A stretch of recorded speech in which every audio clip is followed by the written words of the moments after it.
Hey, ladies and gents, welcome back. This is going to be part 4 of What If Goku Had the Sharingan. That being said, make sure to like and subscribe if you do enjoy the video, and let's jump right into the What If itself. So, where we begin off is basically the kinda start of the Buu saga. They're about to face off against Deborah and all of Babidi's henchmen, and so that's where we're going to begin.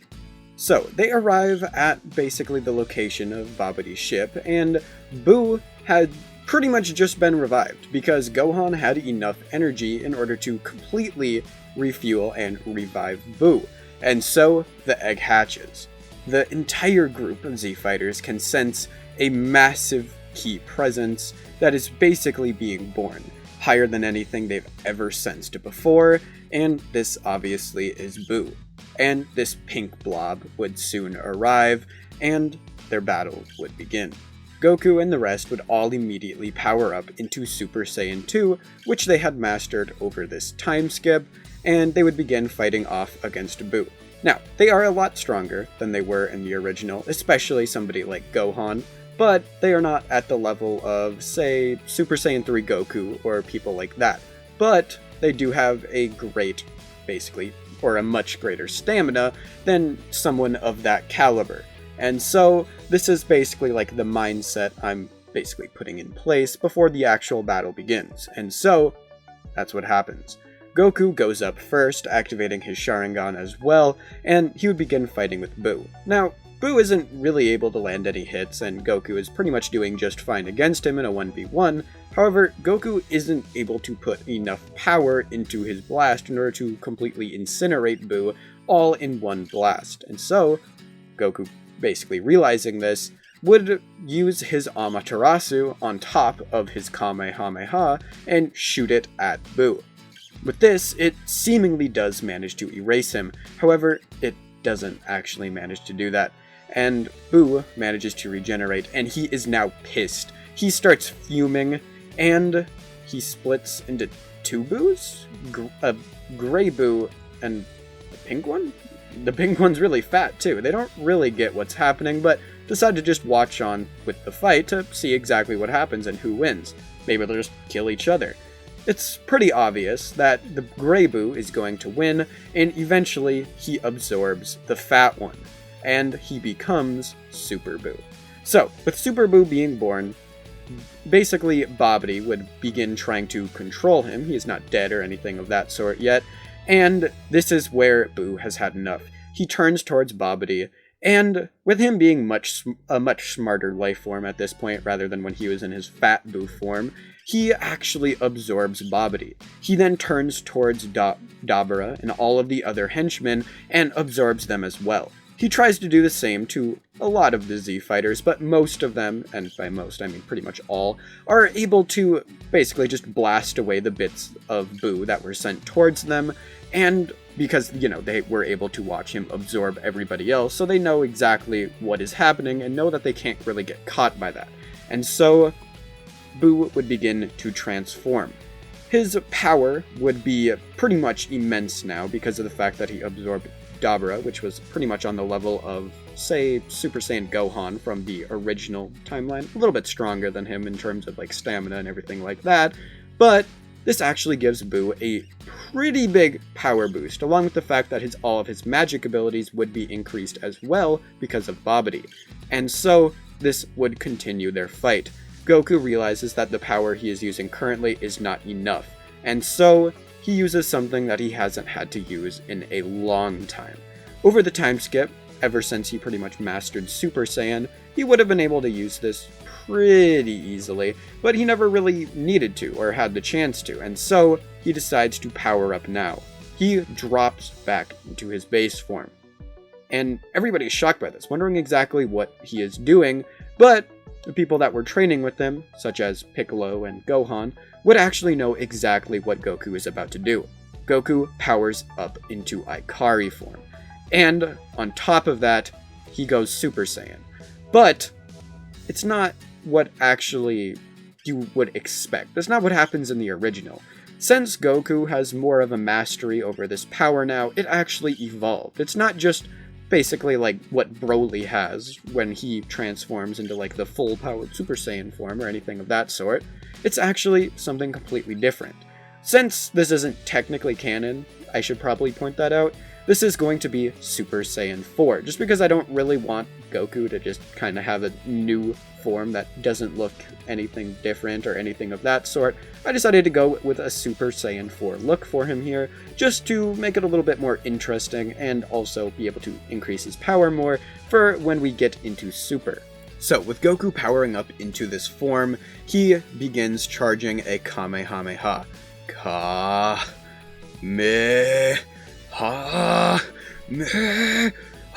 He just unleashes its full power onto Buu, and this is just more than enough to completely eviscerate him. He is gone entirely from this universe now, and there is no small bit of Buu that is going to remain from this. And so, Buu is defeated pretty easily, and nobody really cares about all the Z fighters that were absorbed because none of them really were. And so, the Buu arc would finish at that, and they'd use the Dragon Balls to revive anybody who had somehow died in the little, fights that were happening, even though nobody really died. And so, that pretty much ends the Buu arc. So, with this actually happening, this means that there is another time skip, and the Battle of Gods arc would begin. And so, Beerus is basically about to awaken, and he asks his basically angel, Whis, where exactly this Super Saiyan God, or whatever it is that actually is, and if there are any Saiyans even remaining, because he thought Frieza eliminated them. Whis tells him that there are actually a few Saiyans remaining. Most of them are on Earth, but there is one that is special. His name is Goku, and he is there as well, and so they decide to head off towards Earth, where they are currently having Bulma's birthday party, where obviously Goku would be, considering that's his wife and all. And so, when Beerus and Whis would arrive there, they'd pretty much join the festivities and everything would be going pretty well. With no Buu there as well, this means there's no pudding incident, but this does mean that eventually, after pretty much everything calms down and everybody's kind of just chilling, Beerus would ask about the Super Saiyan God, and none of the Saiyans there even know what it is, but they do know exactly what Super Saiyan is, and Goku would actually show him the form. Beerus would start to get interested, sensing this power coming off of Goku, and so he'd ask if they would like to do a little bit of a fight. Goku, obviously being Goku, would accept to this immediately, and so their fight would begin.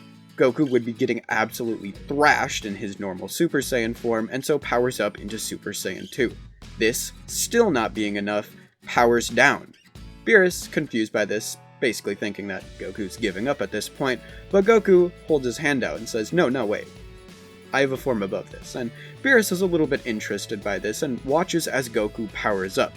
His eyes first turning a bit of a yellow color as his hair spikes up a little bit, but Beerus knows this can't be his limit because this is even weaker than the first form he transformed into. And so, Goku stacks Super Saiyan on top of it, transforming into a Super Saiyan 4. So, with this happening, their fight would once again begin. Goku would be doing much better than he was before, and much better than he was in the original. Well, much better, because remember, he also has potential similar to that of Gohan's in this What If, and so, Beerus actually has to exert a good bit of power in this fight. Not as much as Super Saiyan, he's probably about a similar amount to when he was fighting Super Saiyan God Goku in the original. And so, Beerus would be massively interested in this fight, but eventually he too knocks out this version of Goku back into his base form, and they all fly back down to the planet, and Beerus is about to leave, but Goku actually has an idea. What if they use Shenron to ask about the Super Saiyan God, and maybe even bring him here? Beerus is interested in this idea, and so they do it. So, they summon Shenron, and they ask him to bring the Super Saiyan God here. And nothing happens. He says the Super Saiyan God does not currently exist, but he can tell them what the ritual is. And so, they ask what it is, and they find out that 5 Saiyans have to pool all of their ki, basically, into another, and they also have to be pure-hearted. And so, Goku begins basically doing a headcount. Him, Goku, Vegeta, and Gohan. He's basically trying to figure out how he's going to be able to do this, and this is where Vegeta actually brings up the point. He's like, yeah, but you also have to remember you have another son, and I actually have a kid as well. And so he's like, oh, wait, you do? Really? And this is where it is basically revealed that Vegeta has actually settled down with somebody. Who is this certain somebody? Well, is actually Launch from the original Dragon Ball. Vegeta got very interested in her when he saw her blonde form, and they actually basically hit it off from there, and they started dating. They eventually had a kid, and also, if you remember, Goku, has a second son. So they are basically about to do the ritual with 5 Saiyans, keep that in mind, and nothing really happens. Goku gets a powered up Super Saiyan form, but other than that, nothing. And they're basically like, wait a minute, what's happening? And Whis points out, that's 5 Saiyans. 4 pooling into 1. You need 5 pooling into 1. And they're all like, we don't have enough then. Until Gohan comes out. He still ended up getting with Videl and everything like that, and she is still actually pregnant here. And so they do the Super Saiyan God ritual on Goku, and Goku powers up massively, going into his God form and fighting against Beerus. Now, Goku is much stronger. Much stronger than he was in the original in his base form. However, this isn't going to be like him adding a Super Saiyan 4 transformation on top of God. This is basically going to be probably 3 or maybe 4 times stronger than the original God Goku, and so their battle would begin. And with this actually, happening, as was stated in the movie, Beerus went 70% or something like that, but this was obviously retconned, so Goku is not going to be stronger than Beerus here, and not even at like Super Saiyan Blue levels kind of a thing. So their battle would basically begin at that, and Goku pretty much has a pretty similar showing to what he did in the original. Beerus has to exert quite a bit more power than he did, but it's still nowhere near enough to actually defeat Beerus, and so Goku gets knocked out of this form as well, but actually absorbs the God Ki onto his base form.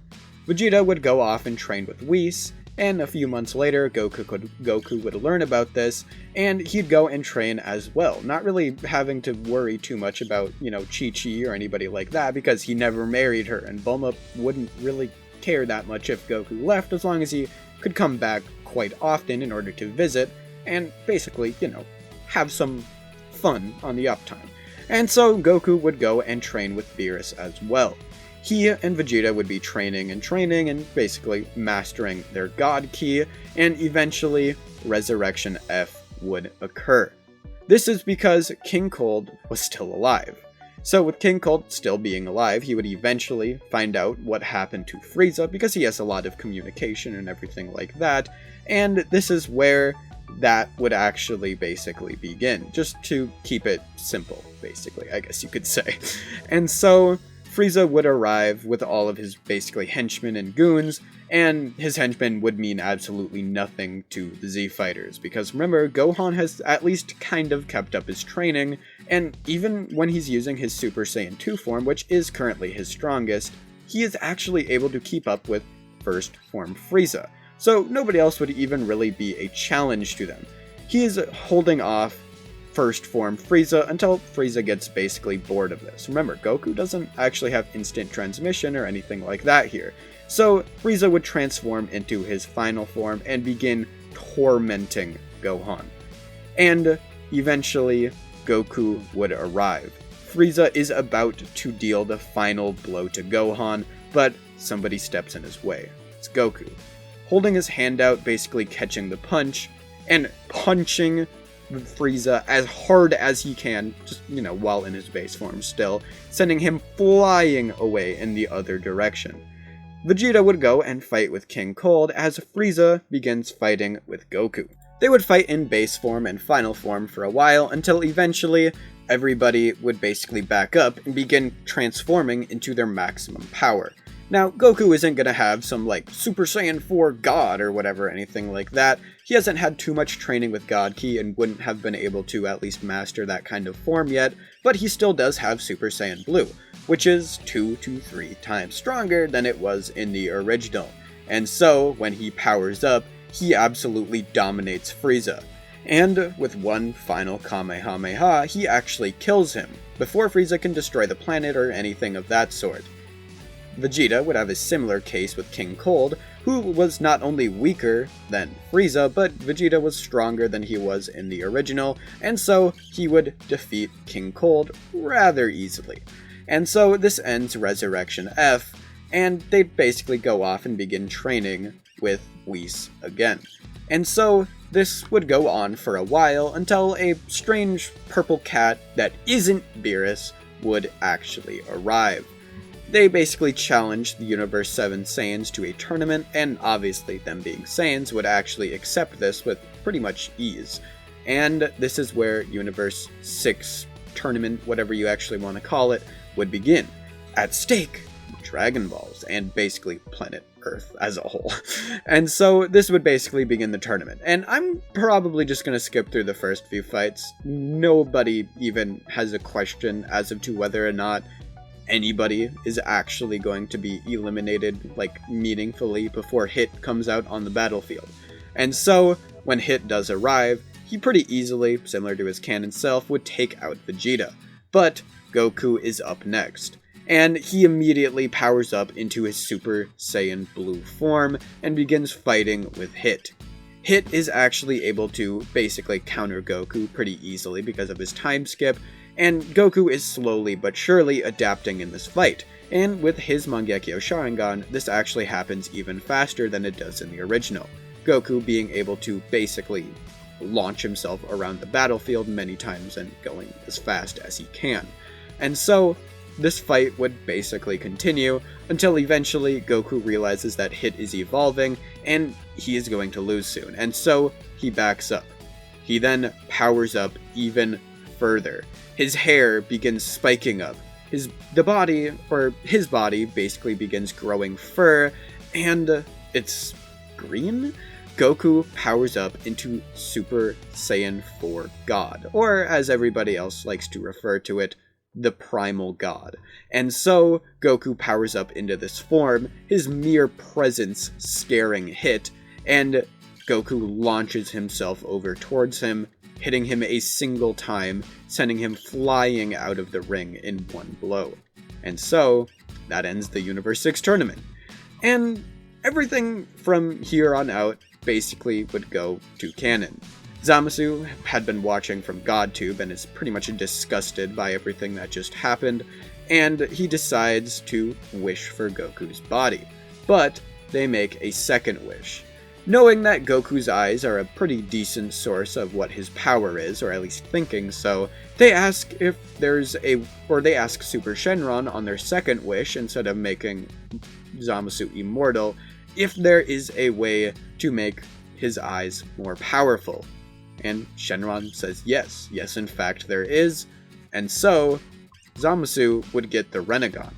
So, he would begin tormenting future Trunks' entire universe, basically, until eventually future Trunks has to escape and go back to the present timeline, where he tries to punch Goku, but Goku easily catches it, and their basically little spar, I guess you could call it, would begin until a rift in the sky opens up and Goku Black steps out. Facing all of pretty much everybody, Goku would fly up and begin fighting with him. He is similar to the original Goku, doesn't go full power, or anywhere even near it, and so Goku Black is still able to escape and actually gain a Zenkai boost from this, which they are going to regret later. If Goku just killed him, this entire arc would just be done, and it wouldn't even have to be an arc. But, that's too simple, And so they begin making a plan to head to the future. And so, they basically have to rebuild the time machine, and when it is eventually rebuilt, Goku, Vegeta, Trunks, and Gohan would all travel to the future. And when they arrive there, they find where Goku Black actually is and would begin fighting with him.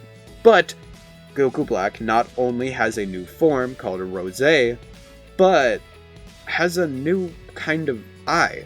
Goku asks him what this is. He's never even seen it before, and Zamasu Goku Black would basically begin laughing, saying that he has a better eye than him, an evolved version of his eye. And with this, Goku Black teleports behind Goku, sending his hand straight through his chest, but Goku quickly counters.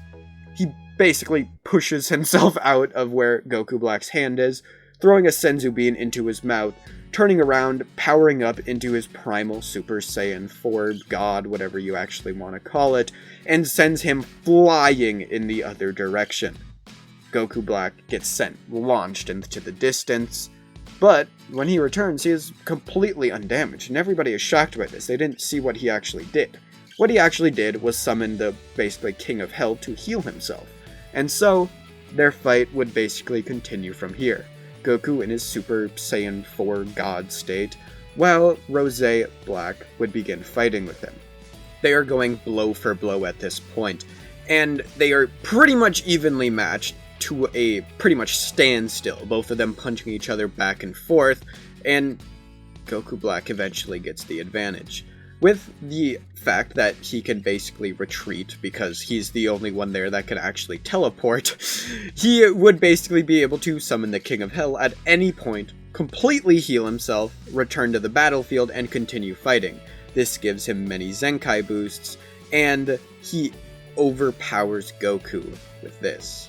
Goku, realizing that he needs to do something, and he needs to do something fast, is basically wondering exactly what that certain something is. He looks towards Vegeta, and he's wondering what they should do. And that's when an idea basically pops up into his head. He remembers something that the Supreme Kai told him, that there's these earrings that could actually merge beings together, but he doesn't know how he's going to get them, or anything of that sort. He's wondering what he's going to do until he looks at Goku Black. He's wearing the earrings. If he could just get them off, take them both at the same time, make sure nobody merges with him, then he can give one to Vegeta and one to himself, and he can kill him. And so, this is the plan. Vegeta would begin distracting Goku Black, as Goku is basically seemingly recuperating all of his stamina, but in reality, he's waiting for an opening. He's still in his primal Super Saiyan 4 God state, and he's watching the fight intently. Goku Black doesn't really realize what he's doing, and it's already too late. While he's trying to basically punch Vegeta, sending him flying into a wall, he drops his guard. And immediately when this happens, Goku appears in front of him, his hands around his head, and Goku Black's wondering what he's doing. He doesn't know what he even did until he feels that the earrings on his ears are gone. Realizing that this was a vital part of their plan if they ever did need to fuse, Goku Black quickly tries to take them back. But Goku is already gone, standing next to Vegeta as Vegeta and Goku both put an earring on the opposite ear, fusing together to make Vegito. Vegito powers up into Super Saiyan Blue. And this is easily enough to be able to defeat Goku Black here. With a single punch, he puts a hole in Goku Black's chest. He slams him down to the ground, holding both arms out so he can't try to use any teleportation moves. He then looks down at him, activating his Mangekyo Sharingan and burning him away with the Amaterasu. The actual Zamasu, who has pretty much been on the battlefield this entire time, just kind of watching, knowing he can't really do anything, would be trying to retreat. But as he's about to use the Kai Kai, Vegito senses his energy, because he has to raise it in order to use it. And he instantly appears in front of him, grabbing onto his arm and teleporting away with him. When they arrive at where they were going, he realizes that he's on a completely different planet, maybe even in a different universe. He is in the Kaioshin realm of Universe 10. He quickly kills Zamasu, and is wondering exactly how he's going to get back. He's wondering what he's gonna do now, until an idea basically sprouts into his head. He can use the time ring that Zamasu had in order to travel basically to his own, universe, and with him being able to do that, he'd be able to have Bulma make another time machine and travel back to the point where basically everybody else is. And so this is exactly what happens. mere seconds after Vegeta left, he appears in a time machine right next to everybody who was basically on this desolated planet Earth. And so, and also, one other thing, it's like, only Kais can use the time ring and everything like that. I don't really care. Deal with it. You can say what you want about it. Just because we've never, technically speaking, we've never seen it happen, but like, Goku Black technically wasn't immortal and he could do it. Or he wasn't technically a Kai because he was in Goku's body and he could do it. So like, come on. He might, like, it makes a little bit of sense for him to be able to do so. And so they all return back to their, basically, all of their timelines, and Trunks is actually able to stay in his own timeline, and Goku basically helps him out a little bit, saying that there's this planet called Namek. He doesn't know exactly where it is, but he can probably use Bulma's lab in order to basically try and discover where this planet is, and he can use the Dragon Balls there to revive his mother and also be able to basically bring the world back and restore it. And so they leave with that. But this is where I'm going to leave this part up. So I'll see you guys in part 5, which is most likely, and by most likely I mean definitely, going to be the final part of this What If.